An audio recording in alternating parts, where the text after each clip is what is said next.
Welcome, listeners, to the latest episode of Out of Left Field. We are broadcasting from the Gulag Archipelago of Soviet Kazakhstan, otherwise known as beautiful Victoria, British Columbia. Today, we're going to be talking about something that I'm sure is on everyone's mind right now. War. Will it happen? Won't it? Hopefully not. Please. I really don't like war. Let's not have one. We're going to be talking with Dereck Davison about the potential for war between America and Iran and all the sort of madness that might involve. We're Out of Left Field. You can find us on the Ricochet Podcast Network. And if you're interested in helping out our podcast, you can donate to Patreon at patreon.com/outofleftfieldpodcast. We're going to be talking about the potential for war in Iran with Dereck Davison. I'm your co-host, Mackenzie. And I am Ben. I'm incredibly congested today, so apologies in advance for that.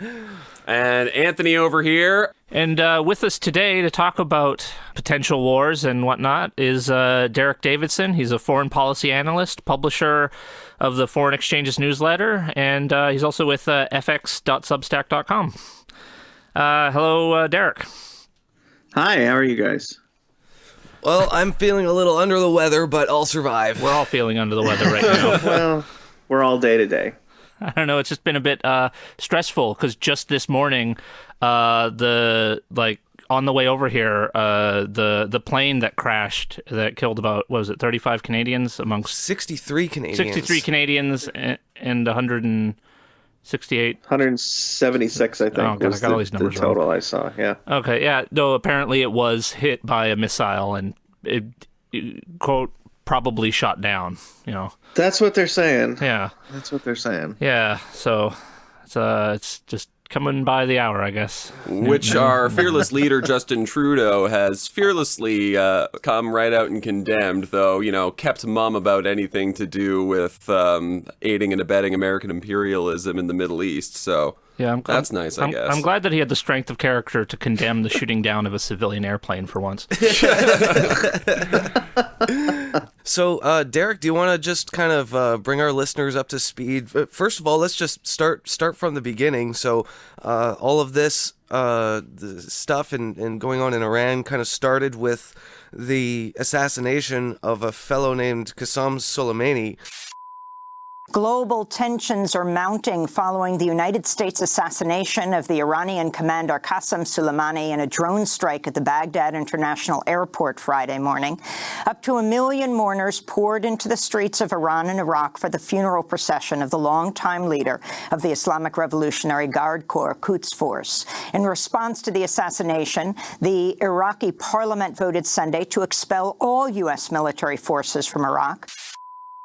Could you bring us up to speed on who he was, why was he so popular in Iran, and why the hell did the Americans just decide to blow him up?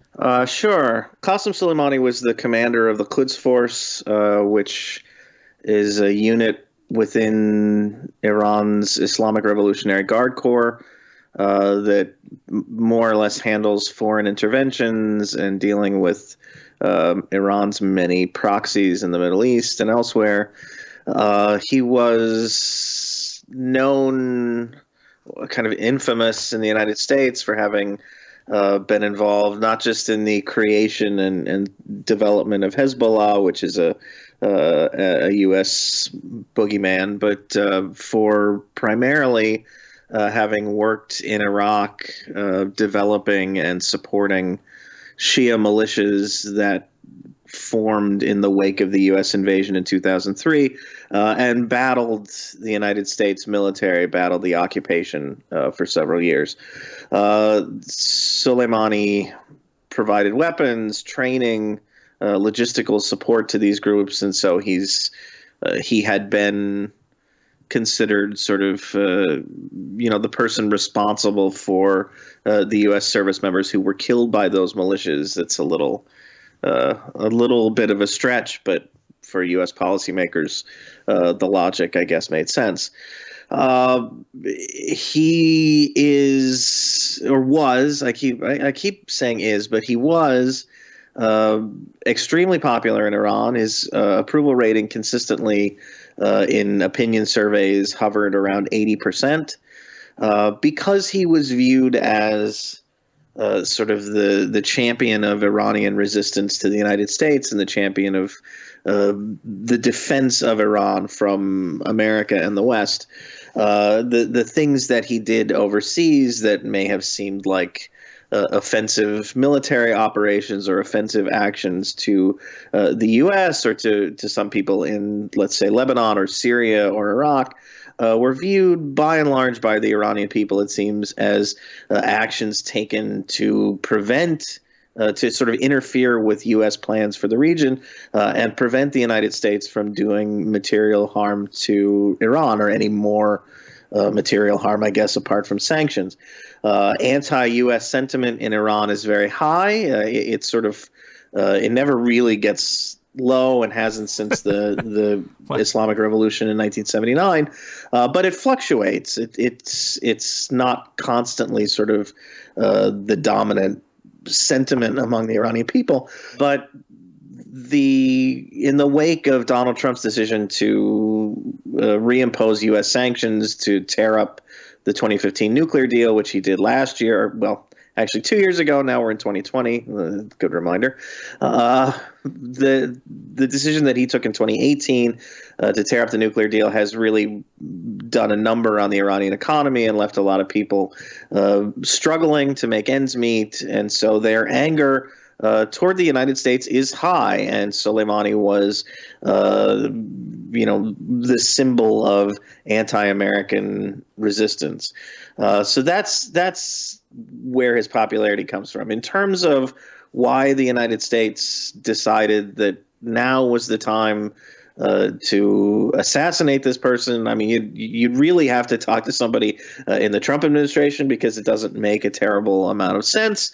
This was a guy who was a public figure. Killing him, unlike hunting down and killing somebody like Osama bin Laden or Abu Bakr al-Baghdadi, was not a huge feat. He lived a public life. He was a public official. He traveled here and there, just like anybody else. People knew where he was. The last two U.S. administrations undoubtedly had chances to take this action and chose not to, because they didn't think the repercussions would be worth it.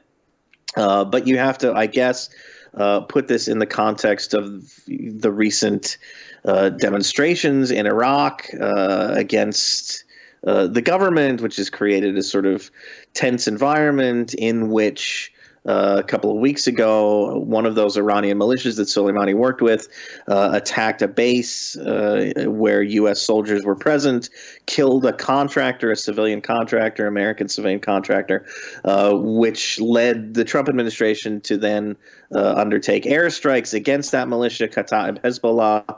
That then in turn led to Kataib Hezbollah and its supporters storming the U.S. embassy in Baghdad. Kataib Hezbollah is closely tied to Soleimani, and so I think there's a question, mostly I think in Donald Trump's mind, of being embarrassed that there was this crowd of people mobbing the U.S. embassy in Baghdad and what that looked like, and wanting to strike back and sort of regain his public image or his sort of to save face, in a sense. So I think that's probably why he took this decision. There's been reporting since then to suggest that his Secretary of State, Mike Pompeo, has been working on him for months, trying to convince him to assassinate Soleimani. So I think basically you can sort of map this out, that he's been getting Pompeo in his ear telling him over and over again to kill this guy. And finally, the embassy situation was just the last straw, and Trump finally said, okay, let's do it. Well, I, for one, have never seen such comically psychotic behavior from a government. The seeing the defense secretary of the United States talk to the media, blaming Iran for escalating the situation, is basically the stop hitting yourself of foreign policy. As we defend our people and interests, let me reiterate that the United States is not seeking a war with Iran, but we are prepared to finish one. We are seeking a diplomatic solution, But first, this will require Iran to de-escalate.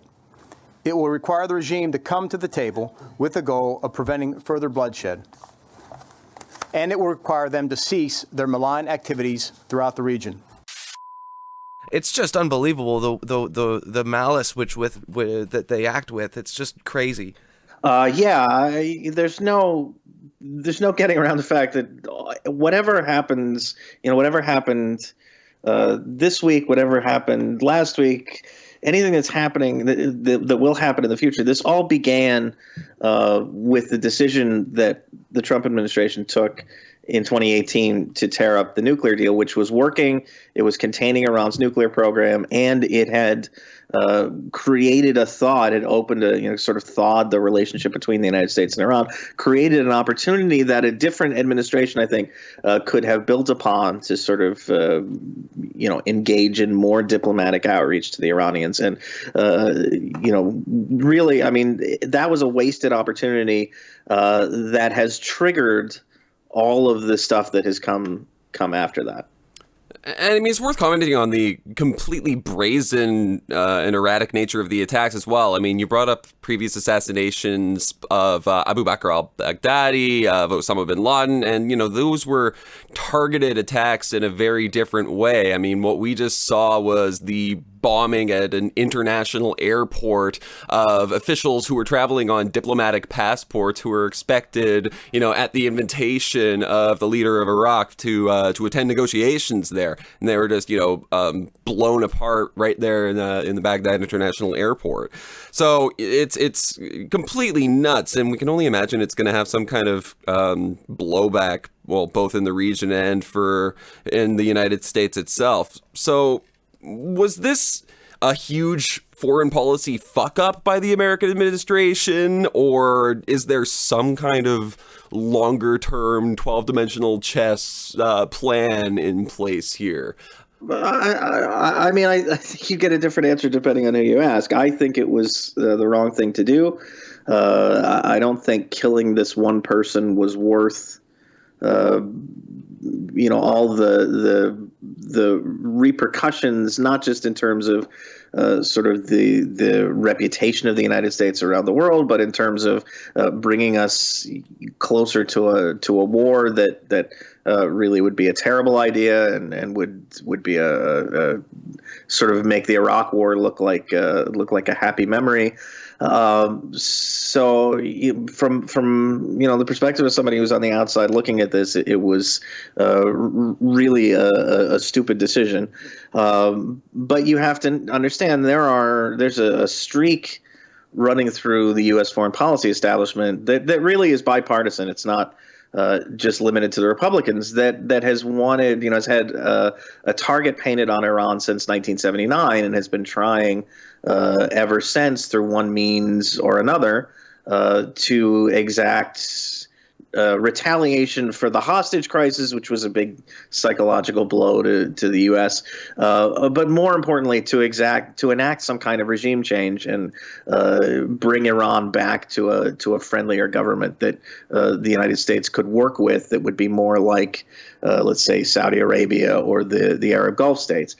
So from that perspective, I mean, do I think there's a plan that these people have? No, but they have a sense that somehow this is all going to lead to either the war that they think is gonna make all their dreams come true, or that it's going to weaken the Iranian government enough that there would be some kind of internal challenge that would topple that government and replace it with something more friendly to the United States. So you'd say they have like goals and principles, but no plan. No. Yeah, I mean, they have like step 1 and step 3, like that the South Park meme where there's like step 2 is a bunch of question marks, but they have like step 1 and step 3. Kill Soleimani, question mark, regime change. Exactly. Step 4, exactly. Profit, right? Yeah. And we've definitely seen the stock prices for American arms manufacturers skyrocketing amidst the rockets being dropped. So that's one part of a plan, I guess. That's a nice ancillary benefit, yes, that defense contractor stocks all went up. After the assassination, I think it wasn't even when the rockets started firing. Well, it's funny that you talk about, they want a government that is, easier to work with. But in my view, Iran has been extremely careful and level-headed and, open to negotiations in recent years, especially with the Obama era Iran deal. Iran seems totally willing to work with them, but it's almost like the American government is like psychotically incapable of dealing rationally with Iran. And I think that they just view, especially the, evangelical Christian segment of the American government, just views them as the enemy. And it's the Americans that seem like uncooperative. Am I wrong there? No, I mean this is pretty settled history, and the evangelical community is sort of a special case because they see Iran as their best chance to get to Armageddon, basically. And this is not I sort of shrug that off, but this is something that the Vice President of the United States and the Secretary of State actually believe in. I mean, they actually believe there needs to be a great war in the Middle East to usher in, the end times, which is what they want. Which it might do. But apart, which who knows, right? It might do. Aside from the evangelicals, if you had been asleep, if you'd been in a coma for 30 years and you'd woken up on September 12th, 2001, and done an assessment of which country in the Middle East, should the United States be working with in the wake of that attack, of the 9/11 attack, to achieve its aims. I mean, it was Iran. The United States and Iran were on the same page with respect to pretty much almost everything that didn't have just like directly to do with the lingering hostility over the revolution and the hostage crisis. But in terms of wanting to get the Taliban out of power in Afghanistan, Iran had been working to do that for several years. They actually collaborated with the United States briefly in 2001 in November and December 2001 to get the Taliban out of the city of Herat, for example. I mean, this is like Quds Force fighters and U.S. Special Forces working together, not collaborating directly, but sort of fighting on the same side of a conflict. The Iranian government at the time was led by President Mohammad Khatami, who was a reformer who really did want to open relations with the West and repair relations with the West, and made a lot of overtures, tried to help the United States round up al-Qaeda personnel, and, was willing to work with the United States. And the United States, frittered that all away basically in the famous Axis of Evil speech, the speech that David Frum wrote for George W. Bush, which identified Iran not as a potential ally or as a potential, useful partner in, what was to come, but identified Iran as the enemy, as one of the three countries in the world that were, totally evil. States like these and their terrorist allies constitute an axis of evil, arming to threaten the peace of the world. By seeking weapons of mass destruction, these regimes pose a grave and growing danger. The Iranians said, okay, well, I guess that's not going to work. And instead of building a relationship at that point, we saw that relationship continue to deteriorate. Domestically, inside Iran, reformers like Khatami, who were in favor of closer relations with the West, were completely discredited. That's how we got Mahmoud Ahmadinejad replacing Khatami, a much more conservative kind of hardliner toward the United States. And in terms of policy, Soleimani, who was the head of Quds Force by that time, and who was one of the people who was sort of reconsidering the history of the Iranian-U.S. relationship and wondering if that was a chance to change course. Instead, he, started working against the U.S., and that's when he, after the Iraq invasion, he got involved with building these militias to resist the U.S. occupation. So yeah, I mean, the opportunity was there, was sort of on a plate, and then, and now, the United States frittered that away. And then you get the election of Barack Obama, coupled with, it really wasn't until, in fact, the election of Hassan Rouhani, the current president of Iran, who's sort of a moderate conservative, kind of center-right guy, who again wanted to, reopen or repair to some degree Iran's relations with the West, and that's when you get the negotiations that led to the nuclear deal, again providing an opening where there could have been an improvement in that relationship, only to have the Trump administration toss that all away. So yeah, it's been decisions by the United States that have driven this relationship and put it in the precarious place that we're at now. Right. So Soleimani was in Iraq to negotiate or discuss issues with Saudi Arabia and all that. I mean, are those negotiations just done now? They're not going to happen? I mean, how does his assassination by America impact the overall whole issue? I mean, I don't think they're done. I think there's probably they'll have to go on the back burner a little bit.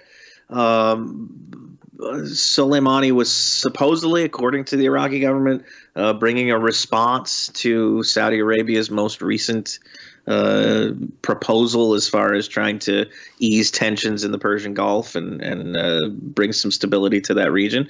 On the one hand, I think any effort like that is now on hold as everybody sort of bites their fingernails and waits to see what happens next.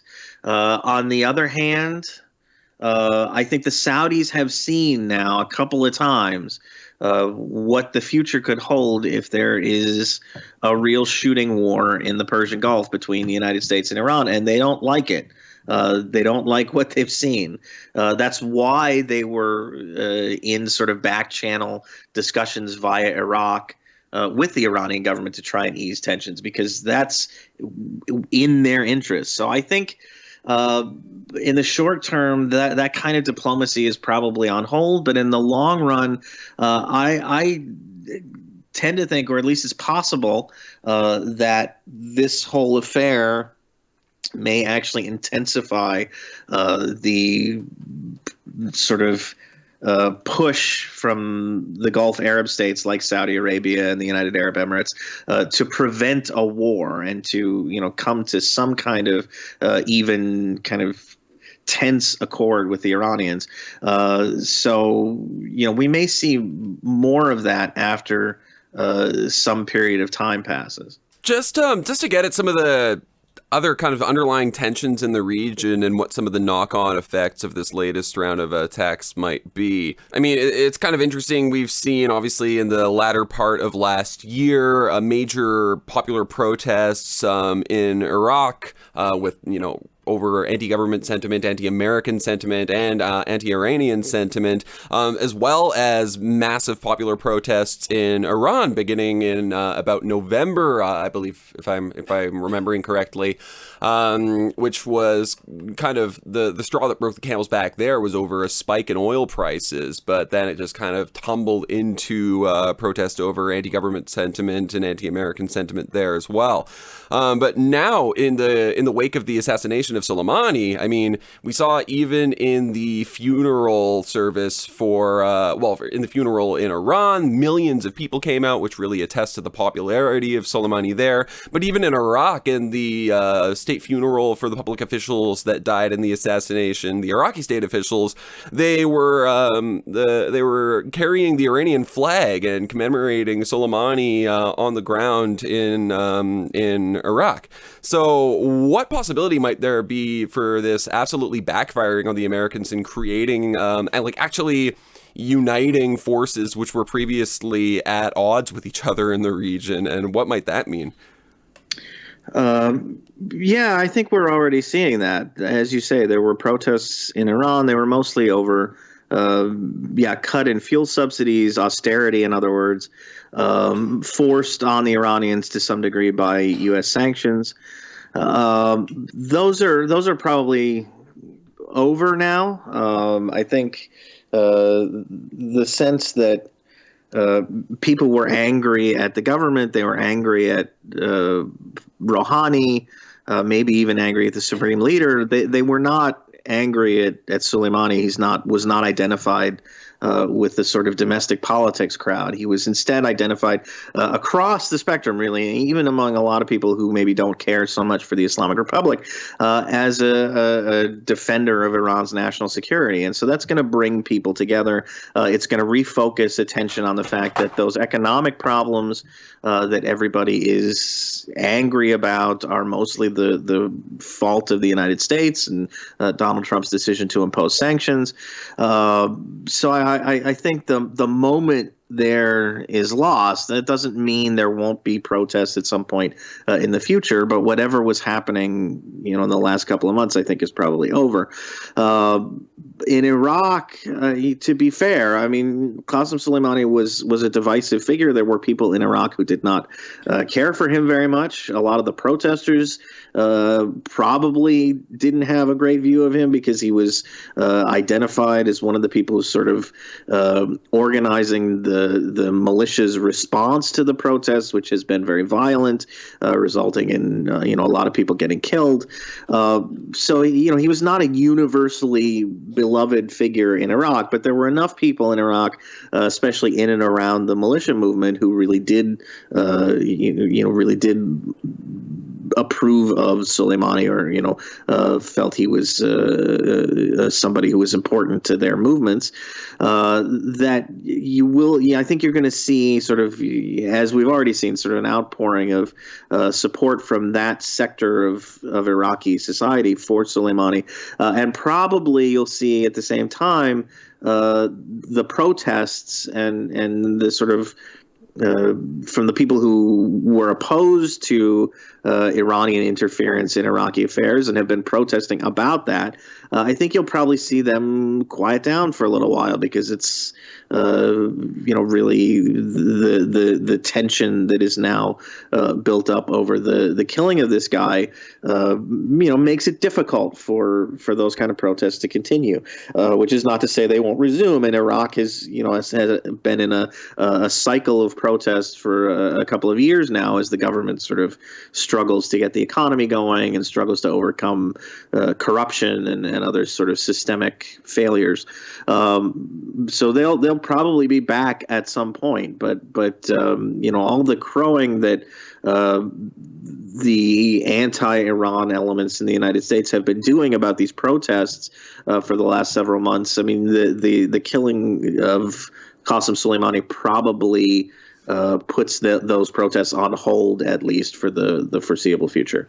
Yeah, I think that sort of attitude does go to show just how incoherent America's foreign policy is. That on the one hand, they're like happy to talk about these, grassroots protests or whatever in Iran, protesting the government, sort of, and then they do something like this, kill this very popular guy, and then have I guess it's just cross purposes over and over and over again from the States. One thing I want to ask you about is, so Tehran bombed some U.S. military bases, I guess as a direct response to killing to Soleimani, and Trump, for the first time ever, I guess, had a very even-keeled response. All is well. Well, to be fair, I don't remember any time where something like that would happen and Trump was like, whatever, no big deal, don't worry about it, we're peace is more important, we're gonna just keep things as they are. I don't know, do you want to comment on that at all? I mean, this isn't the first time we've seen this. Iran shot down a U.S. drone a few months back, and supposedly the United States was minutes away from launching a retaliatory airstrike, and Trump pulled back at the last minute. The Iranian response here was very carefully calibrated, and I think, I don't, despite some of the comments that have come out of the Trump administration, I think it's clear that they intended not to cause any casualties, just to send a message that, here's your soldiers in Iraq are not safe. that we are prepared to take additional steps if this doesn't stop. And so I think that they didn't give Trump much of a reason to escalate. And fundamentally, the thing about Donald Trump, he's totally incoherent. He doesn't know or understand any of this stuff. He's surrounded by a lot of people like Mike Pompeo who want to provoke Iran into something, whether that's a war or just an internal revolution or something. It's not clear, but they want to provoke Iran into something. But Trump himself, in the way, a very simplistic, I guess, sense, in his mind, I think clearly seems to get that a war with Iran would be bad, and if that's bad, it's going to be bad for his presidency. It's going to make him look bad. People won't be happy with him. And he doesn't seem to want that because he's had occasions now. He's had several occasions where he could have continued to escalate into a conflict, and he's backed down. So I think we are at a point now where the Iranians smartly got their retaliation for the Soleimani assassination, but didn't give the Americans an excuse to then escalate things further. And Trump, I guess to his credit, has taken the hint and has decided to more or less pause things. I mean, he did announce that he's imposing more sanctions on Iran, but at this point, that's more or less the status quo. Every couple of weeks, there's more sanctions on Iran. So that's not really escalatory in nature. As we continue to evaluate options in response to Iranian aggression, the United States will immediately impose additional punishing economic sanctions on the Iranian regime. I think everybody's decided to take a pause. We will probably, unless by some miracle there is an actual diplomatic exchange between Tehran and Washington, which seems highly unlikely, we will probably resume this at some point. Obviously, it depends to a large degree on what happens in November in the presidential election in the U.S. But for now, at least, I think things are going to stabilize where they are, which is not the nicest place to be. There's still a lot of tension in the region, but it is at least we're at least paused at a place a few steps short of a war. Let's just I'd like to just kind of talk about the American election coming up this year as well, in light of the recent events, and also drawing out the further incoherence of American foreign policy. I mean, a whole spate of tweets that Donald Trump had made starting in 2011 and then again in 2012, again in 2013, came out on the back of this assassination, where he was harping at Obama, basically saying Obama will start a war in Iran in order to get reelected because he can't negotiate, he's not popular, this, that, and the other thing. I believe that he will attack Iran sometime prior to the election because he thinks that's the only way he can get elected. Isn't it pathetic? And now, of course, he goes and takes a page out of the exact same playbook that he's been criticizing, which is kind of bizarre. Other things that have kind of resurfaced in the American political memory amidst these attacks are Clinton declaring his intent to attack Iraq amidst his impeachment proceedings back in 99, I guess, or 98. I don't even 90 remember something. anymore. 90, yeah. Yeah, it's 98, I think. 98, yeah, 98. So, and so there's kind of an odd parallel there. So, just, I guess, projecting forward to the upcoming American election, do you see this as something that will ultimately help or hinder Trump's reelection campaign, or is it just too early to tell? I think it's too early to tell. If nothing else happens, it probably won't have that big it probably won't make that big a difference. Foreign policy's hardly ever a decisive factor in U.S. elections unless there's something like immediately happening, like the U.S. is in the middle of a war or something happens right before the election. But this is a little too far off for it to really impact the election. Obviously, depending on what happens from here, that could change. But as we stand now, I don't expect there to be a lot of political ramifications. Well, I just want to comment, a really good example of the sort of foreign policy that does matter was the Iranian hostage crisis itself that had a major impact on an American election. So, which was actually going on and was extended, supposedly. I mean, one of the great conspiracy theories of the 70s and 80s was that the Reagan campaign prodded the Iranians not to release the hostages until after the election. Well, I think on television, when Reagan was being inaugurated or when he won the election, the news stations were flipping between Reagan and then the hostages coming home, and then Reagan and then the hostages coming home in a very sort of, the Iranians let the hostages go as Reagan was being inaugurated, and that's fueled the conspiracy theory. I tend to think the Iranians just hated Jimmy Carter enough that they wanted to stick one last knife in his back on the way out the door. But I mean, it's certainly, there is some smoke where, with respect to the theory that somebody in Reagan's campaign was talking to them. Well, sure, and I mean, my opinion of it is like, why not? Like from the Reagan campaign standpoint, and similar to sort of like Donald Trump's presidential campaign now. I mean, as it's sort of going to start ramping up in the next year, is like, why not fuel something for the purpose of winning the election? Because there's a bunch of people in the American establishment who would like a war with Iran, and there's a bunch of people who want Trump to be reelected. So why not try and find a way to sort of make those two things move in the direction of both of those things at the same time?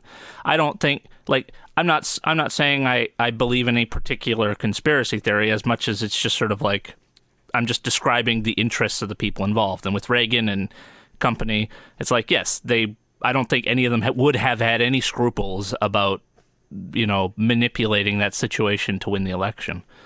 That's a tough one though, because the U.S. public definitely does not want another war. Most of the U.S. public does not want a war in the Middle East again.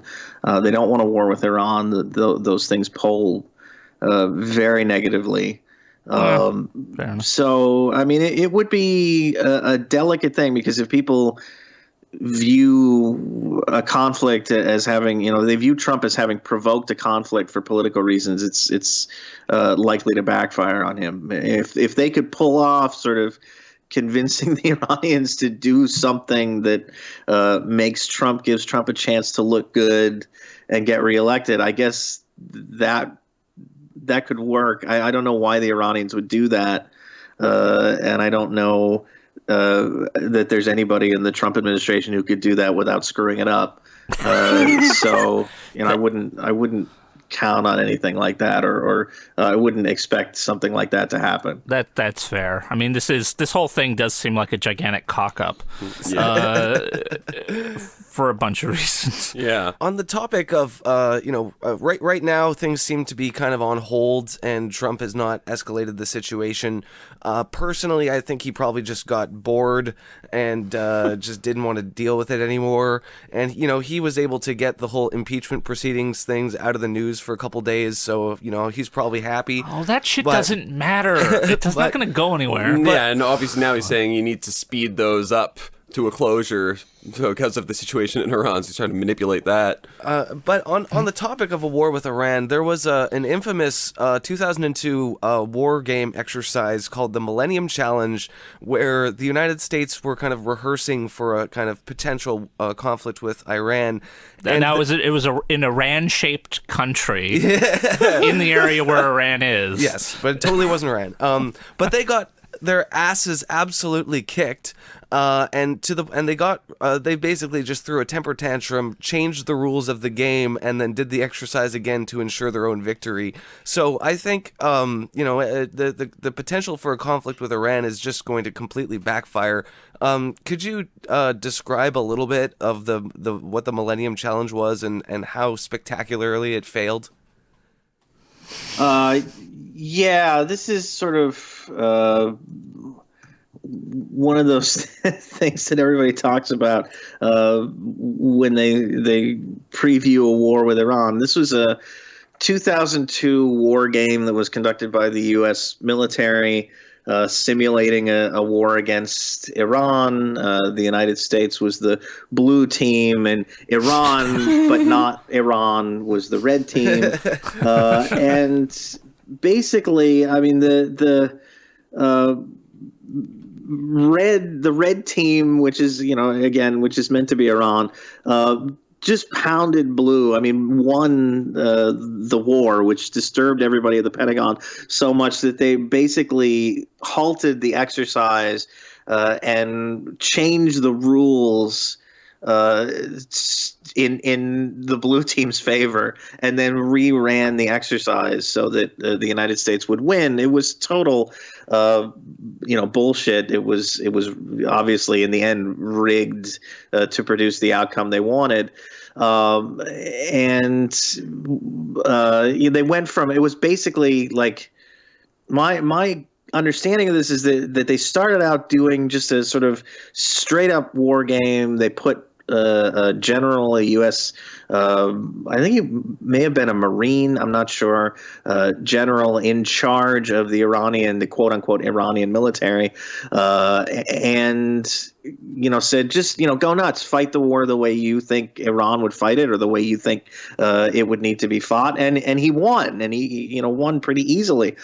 So they changed it to, instead of being just sort of a free flowing war game, letting people do what they want, they wrote up a script and like forced the red team to follow the script, and go figure, the blue team won. You will launch your missiles at this hour and do this, and they'll go after these targets, and guess what? We shot them all down. Right. So it proved nothing. It proved nothing really in terms of whether the U.S. military could actually win that war. If anything, it showed probably not, because the Iranians obviously aren't going to follow the script. But at best, I think you could say it didn't prove anything other than that the Pentagon can sort of write a script for a war game and manage to come out on top. I've said it before, and I'll say it again. I think that the Pentagon should just move to Hollywood and just make movies. I mean, they're kind of halfway to doing that anyway in Hollywood, so just they should stop bothering with running the military and just make movies for people to watch, play out their dumb fantasies on the big screen where people actually want to see them happen.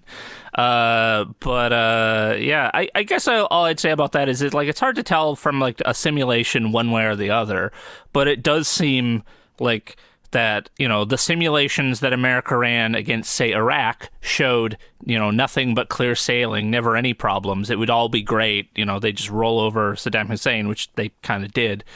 But I guess there's always the sort of and then what question of like, you go to war with a country, and it seems like America hasn't had like a win condition that their enemy ever agreed to ever for like about the last like 80 years or so.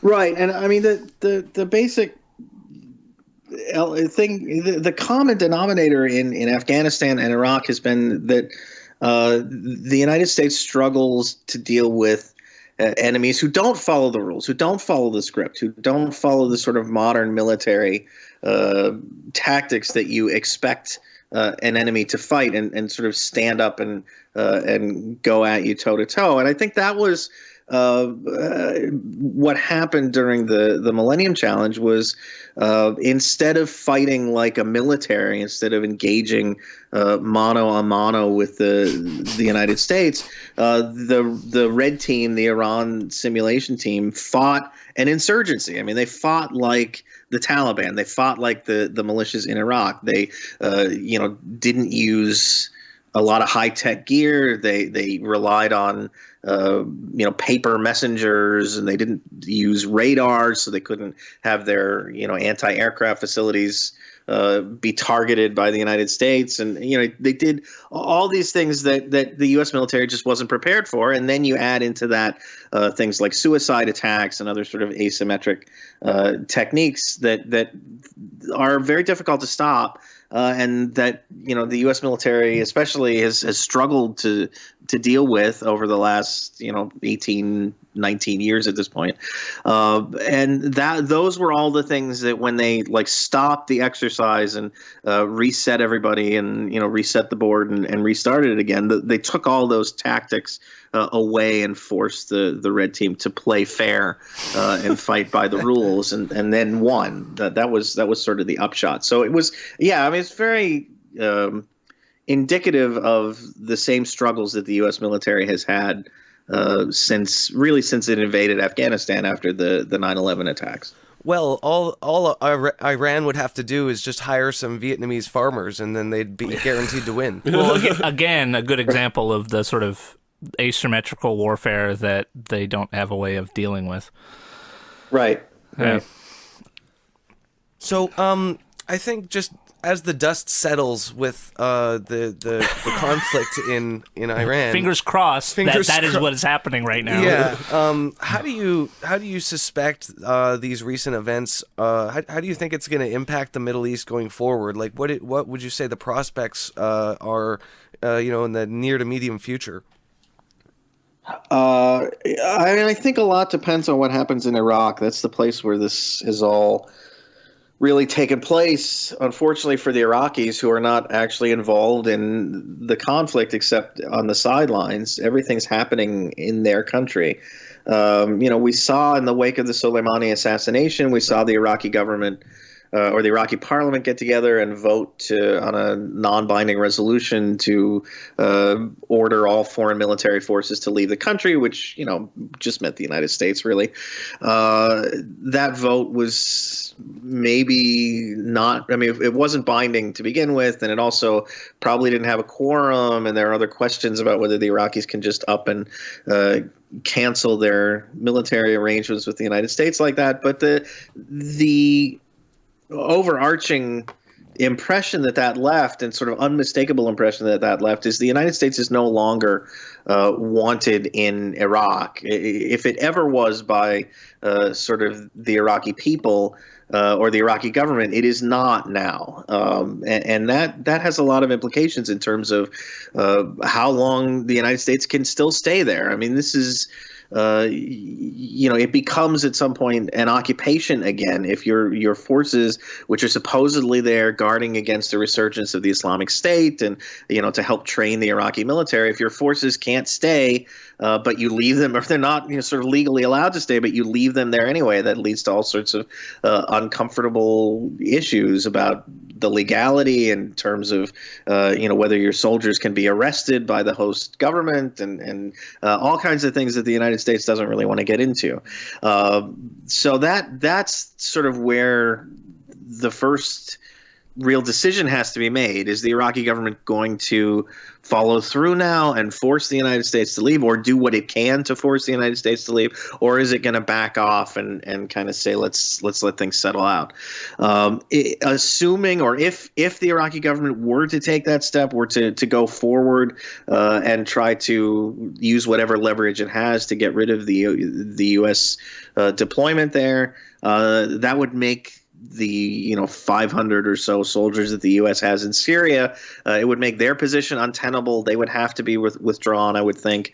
And couple that with the tensions in the U.S. relationship with Turkey, you could see a substantial sort of redrawing of the map in terms of the American military presence in the Middle East, and that would have some interesting knock-on effects, both in terms of maintaining the anti-Islamic State mission, in terms of what U.S. allies are going to do. What are sort of the other NATO members and European countries going to do? What does that mean for the supposed U.S. mission to secure shipping in the Persian Gulf? What happens with the Gulf states? Are they going to continue to go along with the United States, or are we going to see them kind of distancing themselves as they try to improve relations with Iran, or at least reduce tensions with Iran, and hopefully avoid a war? There's a lot of things that could potentially happen, but I think the place to watch for now is Iraq, and to see what happens there. America does seem to be like a drunk at a party who won't go home. Yeah, kind of. It's kind of getting to that point. Like, yes. hey, it's getting late. Maybe already it is. You probably wrap this up. And they're like, no, it's fine. Well, very briefly, people were. I was actually really excited because the American government released a memo stating that they were actually going to take their troops home out of Iraq, and then the next day they're like, just kidding. No, we're not. That was a draft. That was just an idea. That was just a thing someone wrote down. Yeah. Right. Yeah. That was an interesting situation because it was a draft, but it was a draft that they translated into Arabic, and it was a draft that the Iraqi government, Prime Minister Abdul Mahdi, said he actually received a signed copy of. So there's a lot of interesting things happening there. Yeah. It does kind of seem like that the American government would just sort of like everyone to forget that they're there for a while, hey, yeah, we left, we're leaving, right, bye, right, and then just not return anyone's calls after that. yeah, exactly. Exactly. Can you comment at all? I know that right now everything is just kind of up in the air and open to speculation, but speculate. When in following the Iran hashtag on Twitter and seeing on the edge of my seat, getting flashbacks to 2003 with the Iraq war invasion and just praying that nothing was going to escalate, and then all of a sudden we got news of a Boeing airplane crashing. And I was just like, what the fuck? What is happening? The news will undoubtedly come as a further shock to the families who are already grieving in the face of this unspeakable tragedy. We have intelligence from multiple sources, including our allies and our own intelligence. The evidence indicates that the plane was shot down by an Iranian surface-to-air missile. This may well have been unintentional.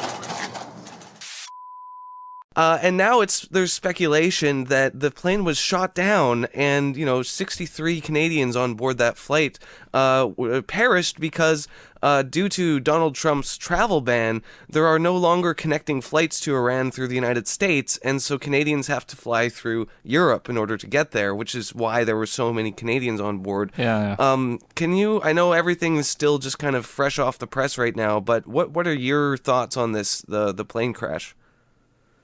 Yeah, the initial reaction was that this is probably a technical failure of some kind, or technical malfunction. It was a little strange to me that there was a plane taking off in the middle of everything that was happening. Otherwise, that an international flight was allowed to take off from Tehran airport at that particular time was a little weird. And I think the likeliest scenario, assuming that it wasn't an engine failure, is that somebody screwed up, that flight should not have been allowed to take off at a time when Iran was launching missiles into Iraq and expecting anticipating perhaps some kind of retaliation from the United States. Air defenses would have been on alert. There's a lot of stuff that can go wrong in that situation. And you saw, as the missiles were in the air, as the strikes were happening in Iraq, the FAA and, sort of airlines around the world were rerouting flights to get around Iraqi and Iranian airspace. That's why, because everybody's on alert when something like that happens. And mistakes can happen, accidents can happen. And I think the likely scenario here is that plane shouldn't have been allowed to take off. The Iranians did allow it to take off, or it did take off, whether it was allowed or not for whatever reason. And some Iranian anti-aircraft battery, which they're operating on equipment that is not brand new, that maybe isn't as sophisticated as something you'd see in the United States or in Western countries. There was a mix up in signals, and they targeted that aircraft. Now, again, I don't know why the story shifted so suddenly in favor of a missile strike as opposed to a technical failure. And I think the Iranians are denying this. And there's like unconfirmed reports of missile fragments being found amid the wreckage and things like that. But it's difficult because, of course, this is all happening inside Iran, and there's not a lot of transparency, not a lot of media coverage, and the Iranians, for a whole host of other reasons, are not inclined to share information with the United States, which should be involving, Boeing. It was a Boeing aircraft, and Boeing, being a U.S. Company, probably should be involved on some level in the investigation. But the Iranians are not going to want to do that.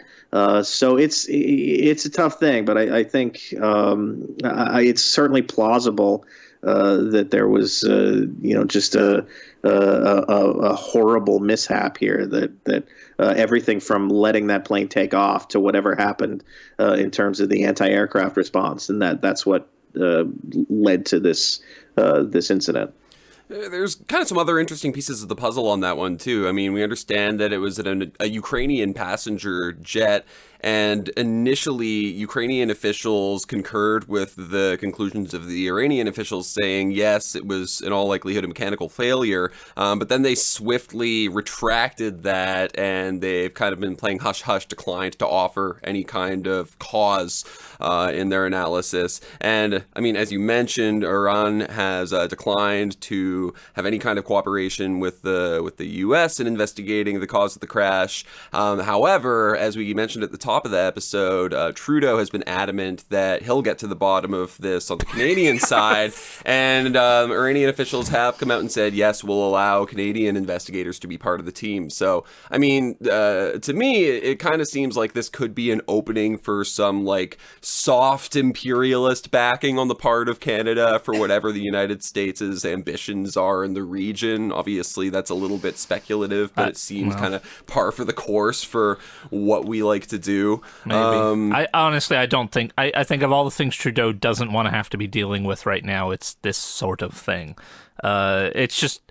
I mean, to be fair, it was also a Boeing, so it might have actually been a mechanical failure. Like, it could have been, I guess, but yeah, I just like looking at it. There's the problem I guess I've had with with sort of what's been going on in the news and how completely disassociated most people are from like events in the world, and how the media doesn't really do a very good job of explaining things, is how something like this happens, and then it's just layers and layers of conspiracy theories just rapidly just sort of piling on top of each other. Like, oh, it was a mechanical failure. No, well, it wasn't. It was actually shot down. It was shot down by the Americans. It was shot down by Iran on purpose, not. And it just kind of that seems to be all that anyone has to say about it, is sort of just to use this plane crash as sort of just a proxy for whatever their other politics happen to be, I guess. And personally, I would just say, like, yeah, we're probably like most plane crashes, we will probably not really know what happens for at least many months, maybe a year. It's going to be. There are obviously additional challenges. I mean, that don't exist for most incidents like this. So yeah, I mean, it takes months in the best of circumstances often to figure these things out, and this is not the ideal circumstance for an investigation like that. So, Derek, just kind of as we wrap up here, did you have any closing thoughts on the situation in Iran as things are kind of cautiously on hold and everyone's on the edge of their seat, kind of wondering what's going to happen next? Yeah, I actually don't at this point, because I think we have reached a point where things are hopefully going to take a pause. The Iranians have made some additional threats, and Trump has, got his sanctions that he wants to impose. But I do think that for the time being, everybody's going to, it's not quite an off ramp. And I think that probably we've missed a chance to really take an off ramp and de-escalate things. But at least I think we're sort of in a cul-de-sac right now where things are not going to get any worse. Which, that's something. It's not the ideal outcome, but it's certainly something. We're off the political rumble strip and into the political cul-de-sac. We've sort of pulled ourselves back onto the road, I guess. Yeah. Maybe if I can just ask one question on a slightly more optimistic note as we kind of wrap up here. Since we're connecting with you coming at us south of the 49th parallel, I know in Canada we've seen a number of anti-war protests planned in major cities across the country. In the U.S., if you look at the maps for planned anti-war protests amid escalating tensions here, there seems to be a lot. Have you kind of gotten a sense of what the turnout at these protests has been? And then kind of expanding from that, what can listeners to our podcast and anybody who's concerned about this do in terms of mobilizing against any further possible actions in the region? In terms of turnout, I don't have a great sense. I've been, really focused more on what's been happening than tracking the protests closely. I do know there have been a number of them happening, and generally, it seems like the organizations that have been organizing them seem pleased with the turnout that they're getting. There's an organization called Win Without War that people can check out, winwithoutwar.org. They've been organizing No War with Iran Days of Action, and getting people to write to Congress and call Congress to tell their representatives no war with Iran.